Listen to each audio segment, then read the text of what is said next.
Desde nuestra parte, vamos a comentarles la experiencia personal que hemos tenido como empresa familiar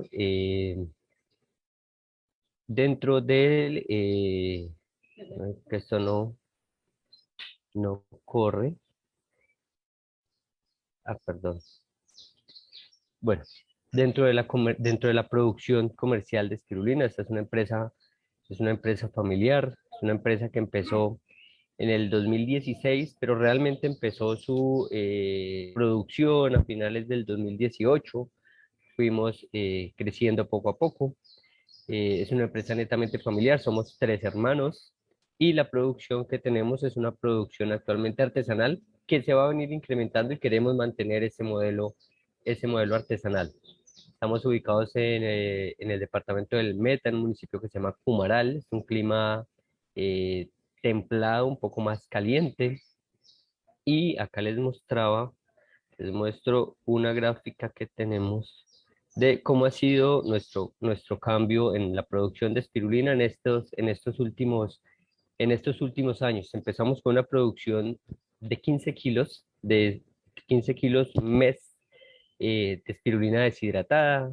Para el 2019 subimos a 80 kilogramos al mes. En el 2020, con pues, la cuestión de la pandemia, hubo muchas restricciones y demás, tuvimos una pequeña caída.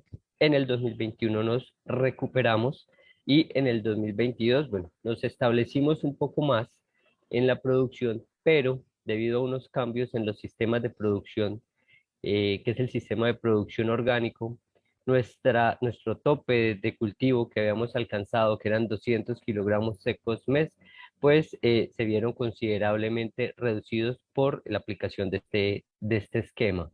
Y tenemos una proyección de que para el 2024 podamos estar procesando un mínimo de 600 kilogramos secos de espirulina mensualmente.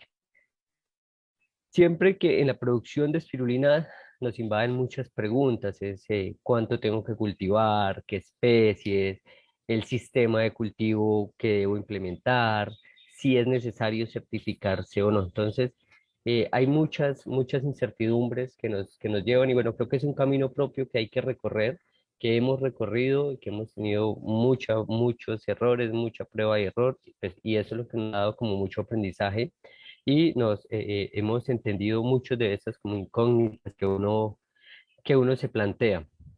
Básicamente, cuando uno se refiere a, "Bueno, listo, ¿cuánto debo cultivar?", es bueno tener en cuenta el mercado, ¿sí? ¿A qué mercado le estoy apuntando? ¿Cuánto me exige ese mercado? ¿Y a qué mercado quiero ingresar? ¿Sí? Si es un mercado netamente local, si es un mercado más global, si es un mercado internacional. Entonces, en dependencia a ese mercado, debe uno como proyectarse y lo que haga uno que tenga esa proyección.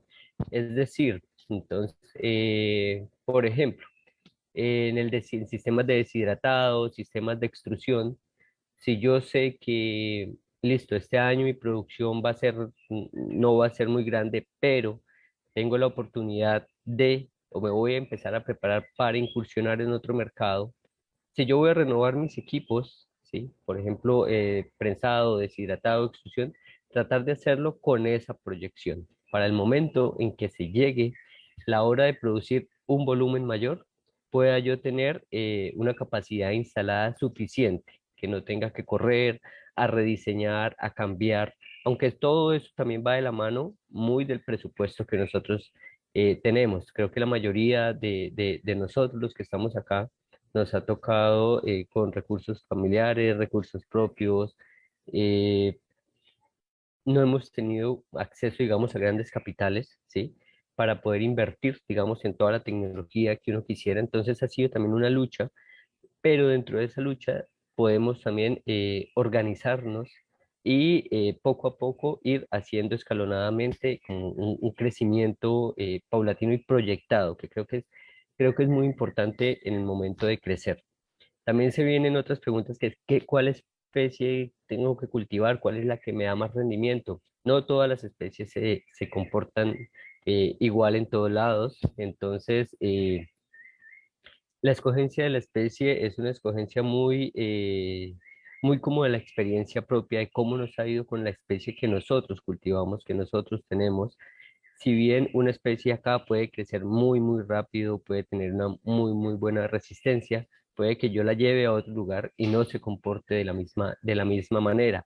Algo que sí me parece importante, más que independientemente de la especie, es la morfología del alga. Hay que tenerla muy en cuenta, y es que tengamos una cepa con unas características morfológicas lo mejor posible. Entonces, a estas características me refiero a que sean filamentos lo más ondulados posible, filamentos con unas 3 4 5 ondulaciones, que no sean filamentos muy cortos, ¿sí? Que sea una cepa morfológicamente muy, muy buena. ¿Esto que nos va a facilitar? Por ejemplo, a futuro, labores como el filtrado y el prensado.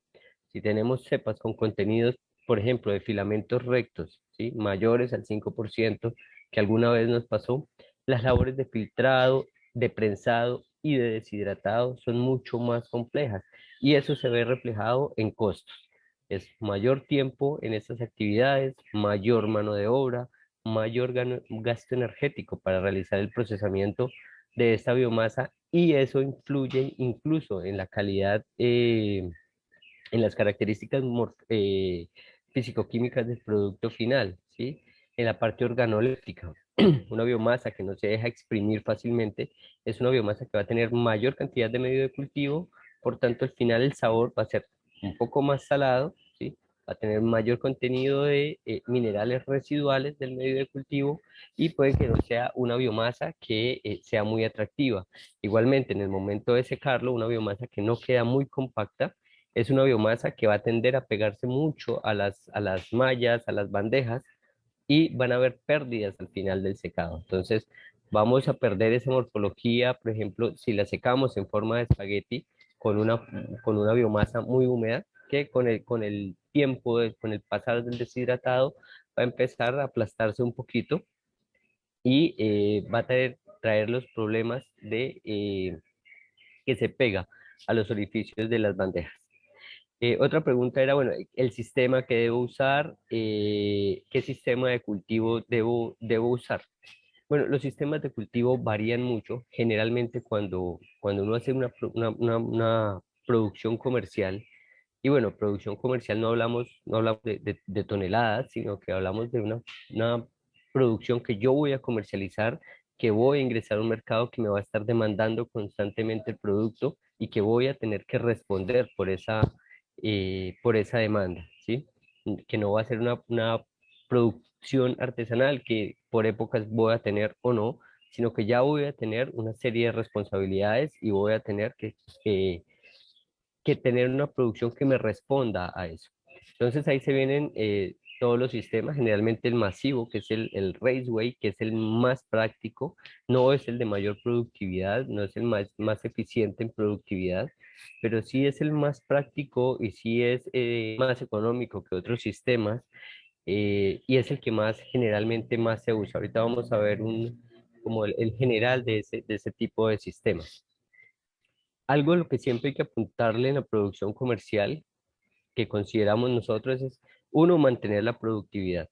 Cuando tenemos una producción artesanal, ¿sí? O una producción muy pequeña, tenemos tanques muy cuidados, que les hacemos mucho mantenimiento, estamos muy pendientes, tratamos la cepa con mucho cuidado, incluso la cosecha la hacemos en gran parte de forma manual, ¿sí? O con sistemas que no son muy agresivos para la cepa. Eso hace que la cepa viva en muy buenas condiciones todo el tiempo y vamos a obtener unas muy buenas tasas de productividad durante todo el cultivo. Cuando migramos a un sistema de producción comercial, entonces ahí se vienen muchos factores. Por ejemplo, el bombeo. Nosotros actualmente damos aproximadamente 400 litros por minuto de medio de cultivo. Es un caudal, no es el mayor, pero es un caudal significativo. Entonces, lo que nos obliga, por ejemplo, a usar sistemas de bombeo. Vale, perfecto. Entonces, ¿dónde iba? Acá.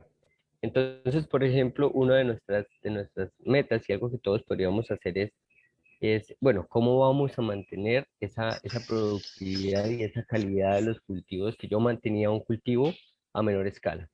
Entonces iba, por ejemplo, en los sistemas de cosecha. Los sistemas de cosecha suelen ser muy agresivos porque son mediante bombeo. Y las bombas, los álabes, por más que uno quiera, van a generar cierto daño en la cepa. Y más, si tenemos cepas de gran tamaño, eh, más se ven afectadas. Entonces, uno de los cambios futuros muy cercanos que vamos a tener es, por ejemplo, un sistema de cosecha por gravedad. Entonces, en el cual no intervienen sistemas de electrobombas ni nada.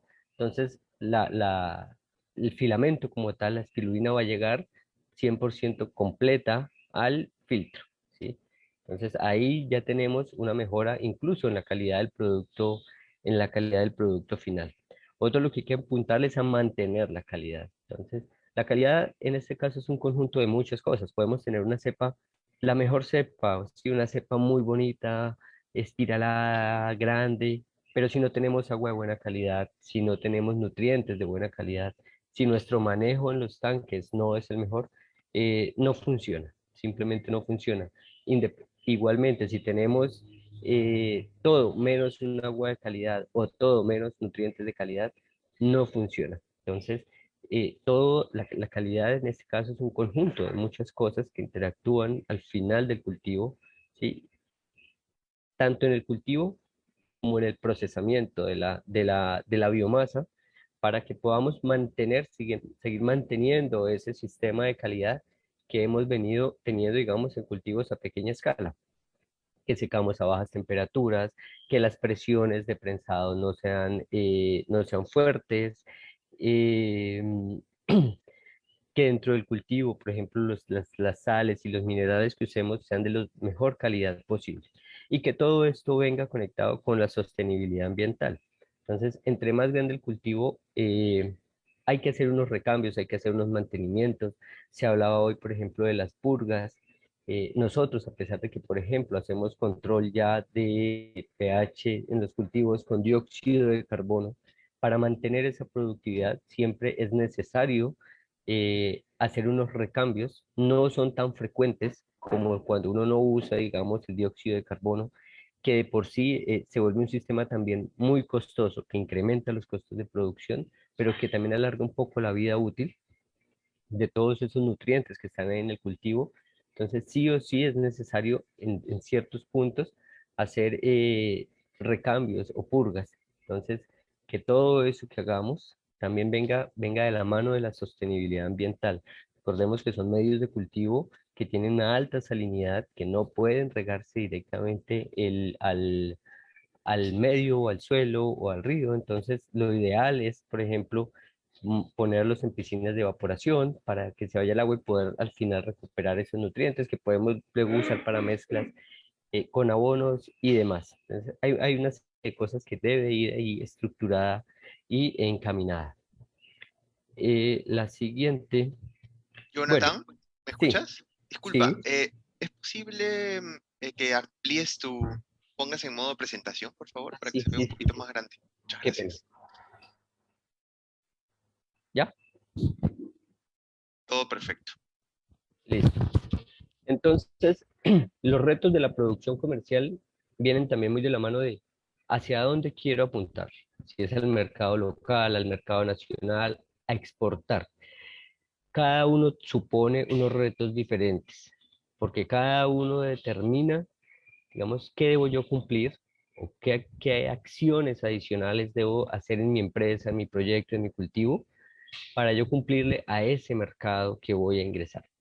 En el caso de Colombia, por ejemplo, para la producción local, para la distribución nacional, no es necesario estar certificados, no es necesario tener sellos de calidad, pero sí es necesario dentro de nuestra regulación contar, por ejemplo, con el registro sanitario del INVIMA. Entonces, sí o sí es un requisito fundamental y más es un requisito que también, por ejemplo, las tiendas de productos orgánicos, de todo este tipo de tiendas y de distribuidores, es fundamental. Es un requisito para ellos cuando uno llega, es, bueno, demuéstrame que usted tiene el INVIMA y necesitamos el registro sanitario que ese producto tiene.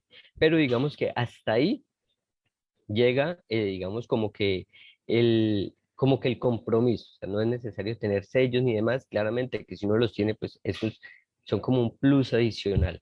Hay una regulación nacional vigente que es para a la industria alimenticia, a la que por lo menos en Colombia la espirulina está muy atada y hace parte de la industria alimenticia y debe cumplir. Entonces, la regulación indica las instalaciones, los equipos, el personal, toda la cuestión, cómo debe estar estructurada y qué parámetros debe cumplir a fin de buscar la inocuidad del producto final. Entonces, si es una distribución a nivel nacional, si yo quiero entrar a tiendas, si yo quiero entrar a eso, sí o sí se vuelve un requisito, ¿sí? Ya cuando hablamos de exportar, por ejemplo, nos sucedió algo muy curioso. Hace mucho tiempo nosotros queríamos exportar y queríamos certificarnos y queríamos, pero nos damos cuenta que por lo menos certificarse es un proceso bastante costoso. Es un proceso muy costoso, más que por el sello como tal que la certificadora cobre, por todas las adecuaciones que tiene uno que hacer para cumplir con esa normatividad. Entonces, surgió la oportunidad de poder tener unas muestras en Europa, unas muestras en Canadá y Estados Unidos, y bueno, pues el cliente se interesó bastante para poder que nuestro producto llegara allá, sí o sí debería estar certificado, y y debe estar certificado bajo ciertos estándares. Uno, los estándares orgánicos, y otros son los estándares de calidad. En este caso, nos pedían certificarnos bajo las dos líneas de estándar, y eso supone unas inversiones considerables. Para la producción actual que tenemos, que bajo el esquema orgánico va a estar alrededor de 130 kilos mensuales, llevamos una inversión de eh, aproximadamente como de $17.000, ¿sí? No hemos terminado y aún nos falta lo que es pagar, digamos, lo que son los sellos como tal, ¿sí? Cuando ya la certificadora viene y te otorga los sellos, eso tiene un costo adicional. Pero entonces ahí es donde uno dice, bueno, ¿certificamos sí o no? ¿Es necesario certificarse? ¿En qué punto es necesario certificarse? Certificarse, creo que todos queremos tener un producto con un sello certificado, que es orgánico, eh, y todos deberíamos, sería muy bueno que todos en algún punto, todos los productores, estuviéramos certificados, porque eso es una garantía tanto para el consumidor final, es un plus adicional para el mercado, ¿sí? Y eso también hace que nosotros nos volvamos más exigentes con nosotros mismos y dentro de la cadena productiva. Claro que supone retos y es bueno certificarse en el momento en que exista, digamos, como esa oportunidad. Que yo diga, bueno, listo, es que mi mercado, no sé, mi mercado local quiere una espirulina certificada y sé que si yo hago una inversión para eso, voy a recuperar ese dinero, pues porque voy a tener un producto más costoso y para el mercado es muy atractivo, ¿sí? En Colombia, eso es algo que hasta ahora está empezando a tener un pequeño auge. Acá todavía nos seguimos guiando por el precio, entonces, pues la espirulina más barata es como que la que se comercializa. Lamentablemente China es pues nuestro mayor proveedor, pero por ejemplo existen otras oportunidades y es el mercado europeo, el mercado canadiense, Japón es un gran consumidor, Suiza es un gran consumidor de espirulina, todos estos países, ¿sí? O sea, suponen una oportunidad muy, muy, muy grande si uno se quiere certificar. Entonces ahí lo ideal es hacer la conexión, por lo menos en nuestro caso que tuvimos la fortuna y estamos recibiendo, digamos, como ese financiamiento por parte del cliente, ha sido como un anticipo al pago de la producción que se le enviará. Entonces, pero son oportunidades que aparecen como de la nada y es bueno aprovecharlas, analizar el mercado, analizar hasta dónde queremos llegar y certificarlos. Entonces, y además, cuando tú estás certificado, digamos, vas a ser solamente o inicialmente a Europa, luego que estás certificado, ya eso te abre un mundo de posibilidades, ¿sí? Para ingresar a muchos otros mercados. Existen diferentes tipos de certificaciones que aplican para la espirulina y pues para, para los demás alimentos que también se le aplican a la espirulina. Entonces están las certificaciones orgánicas, las certificaciones en calidad y pues otras certificaciones que ciertos mercados valoran. En cuanto a las certificaciones orgánicas, entonces está por ejemplo HACCP, la de Japón, está el USDA Organic de los Estados Unidos y los estándares de agricultura biológica de Europa. Estos dos, el AB y la banderita, son dos estándares diferentes, son el 834 y 889, son dos estándares diferentes, uno es específicamente para Francia y el otro engloba toda la comunidad europea.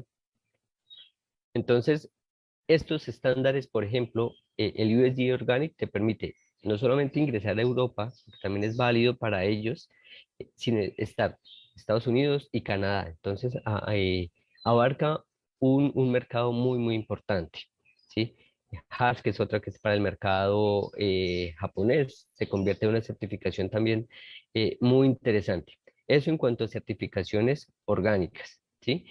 Estas dos son para los países que les comentaba. Claramente, pues si ustedes quieren apuntarle, no sé, al mercado de Medio Oriente o a otro mercado, para ese mercado habrá un sello orgánico que será el representativo para ellos y ahí es donde toca, digamos, enfocarse como en esa línea. Por otro lado están las certificaciones en calidad, ¿sí? Una nos revisan toda la parte de cultivo, ¿sí? Se enfocan en la parte de cultivo, en este caso de cultivo orgánico y de cumplir con una normatividad orgánica para la producción de espirulina. Y las otras van enfocadas más en toda la parte de procesamiento y garantizar la inocuidad del producto. En cuanto a costos, por ejemplo, certificarse con HACCP y BPM de las que estamos haciendo ha sido el mayor costo, porque entonces, por ejemplo, eso significa construir nuevas áreas de proceso, ¿sí? Los procesos deben cumplir, digamos, ir en línea, no permiten, por ejemplo, no que en el cuarto donde yo deshidrato y como el otro día no deshidrato, pues en ese mismo cuarto realizo empaque. Entonces ya la certificadora y ya la norma le dice, no, usted no puede hacer eso y tiene que tener un flujo, ¿sí? Y unas áreas destinadas para cada proceso. Entonces eso significa inversión en áreas, inversión en construcción, en modificación, lo que hay, y es ahí donde vienen los costos. Y otras certificaciones, por ejemplo, el Fair Trade, que es para el comercio justo y demás. Hay otras a las que con el paso del tiempo queremos apuntarle, que es el carbono neutro, que hoy está eh, tomando mucha importancia, estar certificados como carbono neutro y también llegar a recibir los bonos de carbono. Eh, los gobiernos, por ejemplo, el gobierno de Colombia está lanzando unas estrategias muy grandes en cuanto a certificaciones de carbono y huella de carbono y estos bonos de carbono para las empresas. En este momento tenemos un sello que se llama el sello verde, que es cofinanciado por la Unión Europea. Entonces, por ejemplo, son sellos para empresas que producen impactos ambientales positivos, ¿sí? Entonces, hacen toda la revisión de tu proceso, van, te revisan, te auditan, te hacen un seguimiento durante un tiempo y cuando clasificas, pues, listo, te otorgan el sello. Entonces, hay muchas herramientas, muchas dinámicas que ayudan a que nuestro producto tenga un valor adicional, un valor, un plus. Es más costoso si nos certificamos si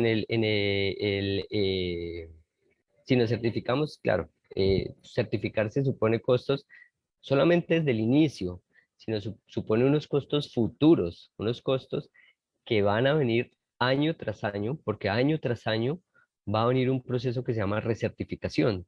Y si tenemos un sello, pues tú pagas una recertificación. Si tenemos dos, tres, cuatro, cinco estándares implementados, pues tienes que pagar por el número de estándares que tengas tú implementado. Entonces, eso supone un costo anual que la certificadora va a cobrarte, te va a hacer unas auditorías y no solamente las auditorías tienen costo porque cobran esos desplazamientos a auditarte, sino que también el recibir nuevamente el sello y decir, bueno, te certificamos, te recertificamos por otro año adicional, eso también tiene un costo adicional. Entonces, los productos certificados suelen ser más costosos.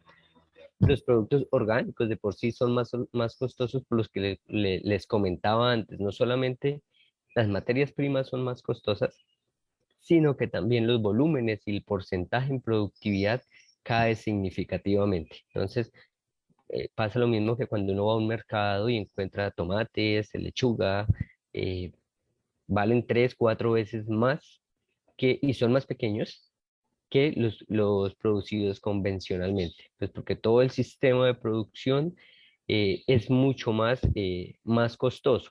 Pero hay que verle el lado positivo. El lado positivo es estas materias primas que se usan, por ejemplo, son materias primas de origen natural, que no tienen origen sintético, y que a la par de ello, ¿sí? El alimento que tú consumes va a ser un alimento mucho más sano, y completando toda esta cadena es un sistema, son unos nutrientes, son unos componentes mucho más amigables con el medio ambiente. Existen diferentes certificadoras a nivel mundial. Incluso cada país tiene entidades certificadoras. En Perú tiene que haber alguna entidad certificadora. En Colombia, por ejemplo, está el ICONTEC, que es el Instituto Colombiano de Normas Técnicas. Todos los países tienen sus propios entidades certificadoras, con las que nos podemos certificar tanto orgánico como de calidad. Pero también existen organizaciones muy grandes a nivel mundial, como SGS, por ejemplo, como CERES o como EcoCert, que están prácticamente en todo el mundo y que también te certifican, ¿sí? Nosotros, por ejemplo, estamos haciendo el proceso con SGS, CERES y EcoCert para podernos certificar, porque para el cliente era mucho más relevante que estuviéramos certificados con sellos reconocidos. Pero todo esto va también a con quién me certifico, con una internacional, con una nacional, va de acuerdo al objetivo, a mi mercado, a con quién, a dónde vaya mi producto, ¿sí? Porque todo esto supone unos costos significativos. eh, y son unos costos que van a tener que transferirse luego, digamos, una parte de ellos al producto y va a tener que amortizarse durante una serie de años. Entonces, estas son unas grandes empresas certificadoras. Hay muchas más que ofrecen también sellos orgánicos, todos los sellos orgánicos y de calidad. Entonces, estas certificadoras y en todos los países, en la mayoría de los países de Latinoamérica prácticamente las podemos encontrar. En cuanto a la producción orgánica, entonces, nosotros usamos, por ejemplo, veníamos usando el medio de cultivo sarro. Ese ha sido como el medio de cultivo de preferencia para los cultivos y pues por rendimiento, porque acá teníamos como la facilidad de conseguir gran parte, o prácticamente todos los componentes. Bueno, sí es el más costoso, pero era el que habíamos adoptado siempre desde nuestra producción. ¿Qué nos dice, por ejemplo, la normatividad orgánica? Y ahí hay varias cosas en juego. Alguien nombraba hace rato que listo, hay unos países que son más flexibles que otros a la hora de certificarnos y eso es muy cierto. Por ejemplo, nosotros, Estados Unidos nos permite tener una producción paralela, es decir, orgánico certificado y tener en la misma empresa cultivos orgánicos, cultivos no certificados, producción convencional. Pero Europa nos dice, no, ustedes no pueden hacer eso y nosotros no se lo permitimos, ¿sí? Entonces Europa como que desconfía más y dice, bueno, si usted hace eso, muy probablemente usted o se le va a olvidar o intencionalmente usted en la producción orgánica podría usar nutrientes convencionales para reducir esos costos orgánicos y yo no me daría cuenta. Entonces, o tiene todo orgánico, ¿sí? O no tiene orgánico. Y si usted quiere tener una producción convencional paralela, simplemente hágalo bajo otra figura jurídica. Es decir, cree otra empresa que se dedique a producción de espirulina no orgánica. En cuanto a nutrientes, por ejemplo, el USDA Organic hace es un poco más permisivo en algunas cosas. La norma europea no, mucho más restrictiva. Y por ejemplo, si tenemos una materia prima que esté con el sello de orgánico, con el USDA orgánico, con sellos para Estados Unidos y no tiene los de Europa, Europa automáticamente nos dice, usted no la puede usar, tiene que tener, o esa materia prima tiene que tener mis estándares también, para que yo se la permita usar dentro de su cadena de producción. En Latinoamérica, afortunadamente, tenemos en Chile, están las salitreras. Colombia tiene algunas restricciones para el ingreso, por ejemplo, de esas materias primas, a pesar que son orgánicas, especialmente el nitrato de sodio, pues porque acá éramos como, el nitrato de sodio se usaba mucho para explosivos y es muy controlado, ¿sí? Es bastante controlada esta materia prima y actualmente están haciendo intentos de poderla importar. Creemos que a final de año pueda existir una primera importación. Tendemos que llevan varios meses tratando de hacer toda esa obtención de registros y permisos para que pueda ingresar. Pero, por ejemplo, no sé si Perú, Ecuador, los demás tengan ese tipo de restricciones, cosa que nosotros no, no, se nos dificulta, digamos, ahí, entonces nos obliga sí o sí la norma a buscar otras alternativas. Entonces, por ejemplo, existe el Organic Potassium, que es sulfato de potasio orgánico. Existe aquí en Colombia unas fuentes de nitrógeno, que es el nitrobas, que incluso viene del frijol, es extraído del frijol. eh, y tiene un porcentaje de nitrógeno muy alto, es una fuente de nitrógeno muy significativa, pero esto nos toca, por ejemplo, complementarlo con roca fosfórica para obtener el fósforo que nos daría el nitrato de potasio convencional, ¿sí? El de síntesis química nos daría esa fuente de nitrógeno y de fósforo en no solo en la cuestión orgánica, viene por separado, entonces nos toca empezar a unir todas esas materias primas que sean orgánicas y que sean certificadas, porque las certificadoras siempre nos exigen eso. Venga, va a usar una materia prima orgánica, sí, le exijo que sea certificada y que sea certificada bajo estándares que ellos exigen. Hay una excepción, por ejemplo, que es el bicarbonato de sodio, grado alimento, se puede usar, pero por ejemplo, el carbonato de sodio, el fosfato dipotásico y monopotásico, el fosfato de amónico, tienen sí o sí que reemplazarse por fuentes orgánicas. No pueden existir más dentro de la formulación y existen otras excepciones controladas. Por ejemplo, el sulfato ferroso, que son cantidades tan pequeñas, la norma los permite. El cloruro de calcio también permite el cloruro de calcio grado alimenticio eh, y se pueden usar, por ejemplo, lixiviados que vengan de la producción de cerdos, de peces, ¿sí? O productos hechos a partir de hidrólisis enzimática que producen compuestos altamente nitrogenados que pueden usarse en el cultivo. Ahí hay una salvedad y es que por lo menos todo esto lo podemos usar siempre y cuando reciba previo a eso un tratamiento que garantice que ese producto no va a transferirle al cultivo ni olor, ni sabor, ni bacterias, ni demás. Entonces, por ejemplo, si voy a usar un lixiviado o un producto de este tipo, tengo que garantizar todo un sistema de microfiltrado, de tratamiento con ultravioleta, de eliminación de olores y demás, que garantizan que al final ese líquido que va a ser estar rico con nitrógeno lo voy a poder usar. Entonces, todas esas partes, todo eso eh, se puede usar. Colombia, por ejemplo, tenemos gran cantidad de fuentes de nitrógeno, hay tanto de fuentes de nitrógeno de procesos de alimentos que por hidrólisis enzimática obtienen nitrógeno concentrado. Este nitrobas, por ejemplo, es una fuente de nitrógeno que viene del frijol.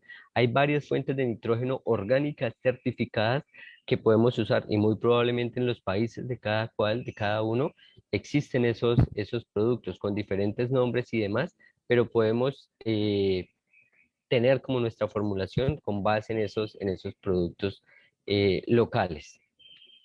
Algo que también se vigila mucho, digamos, cuando ya uno pasa a una producción comercial, es todo el sistema de procesamiento. Entonces, nosotros somos muy vigilados y muy controlados por la autoridad sanitaria y más aún ahora con las certificaciones. Entonces, por ejemplo, el agua debe garantizarse que es agua microfiltrada y para ello debemos contar con resultados de análisis microbiológicos frecuentes hechos por laboratorios certificados, ¿sí? Entonces no puede ir uno a cualquier laboratorio, sino que tiene que ser un laboratorio certificado. Los análisis de contenido de pesticidas y herbicidas, en nuestro caso, no nos valieron. Los análisis hechos en Colombia, a pesar de que acá hay muy buenos laboratorios, nos exigían sí o sí que fueran resultados de laboratorios en Europa. Entonces fue necesario enviar muestras a Europa. De hecho, ellos también tienen, mientras acá, por ejemplo, el laboratorio nos ofrecía más o menos 200 parámetros, ¿sí? Los laboratorios europeos casi que por un mismo precio ofrecen más o menos unos 400 parámetros, ¿sí? De análisis. Entonces, todas esas cosas empiezan a hacerse parte de esa producción comercial. Los análisis de contenido microbiológico y físico-químico continuo de la espirulina. Entonces, por lotes debemos, pues bueno, depende también el tamaño de los lotes y el sistema de loteo que hayamos elegido. La norma nos dice, bueno, usted debe analizar o tener un esquema de control y análisis de sus lotes de espirulina deshidratada. Y debe contar con esa información y esa información que siempre tiene que hacerse con laboratorios certificados y demás. Entonces, y todo eso, uno se da cuenta que listo, venga, yo a escala artesanal yo no lo tenía ni lo veía tan necesario, pero ya mi objetivo cambia y eso también hace que cambien muchas de las cosas que la empresa como venía funcionando. Y eso empieza a sumar costos, empieza a sumar un sistema más estructurado de producción, un sistema eh, que hace que se vuelva mucho más robusto. En cuanto a los sistemas de producción comercial, cuando yo doy el salto a producción comercial, entonces yo digo, bueno, una producción comercial, por ejemplo, en nuestro caso, el cliente en Europa nos está pidiendo más o menos 500 kilos cada 3 meses de producto deshidratado. Eh, Eso sumado a la producción, a la demanda nacional que vamos a tener, por ejemplo, o que la empresa actualmente tiene. Entonces ahí es donde uno tiene que empezar a jugar, bueno, ¿qué área tengo y qué sistema de producción puedo implementar en esta área? El sistema más común, más utilizado, más fácil de implementar siempre es el Raceway, ¿sí? Entonces, ya la dimensión, el dimensionamiento ya viene, por ejemplo, de cuánta área tengo, y demás. Hoy había muchas cosas interesantes, le ponía cuidado al chico que se me olvidó el nombre. Entonces, nosotros por lo menos tenemos proyectado hacer algunos raceways de algo más de 100 metros de largo y nos preguntábamos, venga, ¿es necesario tener doble sistema de paleta, uno al final y otro al inicio para hacer, sí, para que no se pierda esa fuerza? Porque listo, en un sistema tan grande, al final el agua por inercia no va a moverse mucho, va a perder velocidad. Entonces, hay muchas cosas que toca tener en cuenta y que esto uno está muy acostumbrado al sistema pequeño que con bombas mueve todas las esquinas, pero ya cuando uno salta a un sistema grande es cuando se enfrenta a muchos retos. Nosotros inauguramos este tanque, este invernadero que tiene 100.000 litros de capacidad, bueno, a tope son más o menos 115.000 a tope, full, eh, y se nos vinieron encima otros retos, no solamente la agitación, que tuvimos que hacer varias variaciones, ¿sí? Cuando arrancamos, sino la electricidad. Inauguramos el tanque, lo sembramos, estaba muy bonito, a punto de producir, ya súper concentrado, bonito, y fueron 3 días de fallas eléctricas continuas en pleno verano. No hubo poder humano, por más de que nos metíamos a revolver, por más de que hacíamos, nada, perdimos 100.000 litros sin haber podido cosechar un solo gramo de aire. Entonces, ahí es cuando uno dice, venga, el cultivo pequeño, pues si se me va la luz, manualmente lo agito, lo sombreo con una polisombra y no pasa nada. En un Jonathan, cultivo grande, sí. disculpa, quedan 5 minutos. Ah, listo. En un cultivo grande hay que tener en cuenta todos estos retos, hay que tener en cuenta todo esto que se nos va a presentar. Entonces están los sistemas, este es el que tenemos actualmente, un sistema bajo invernadero, hay uno elige si geomembrana o tensomembrana, existen muchos materiales y por espacio también podemos tener, digamos, si el espacio es muy limitado y no tenemos para construir un raceway, entonces podemos optar por los sistemas verticales.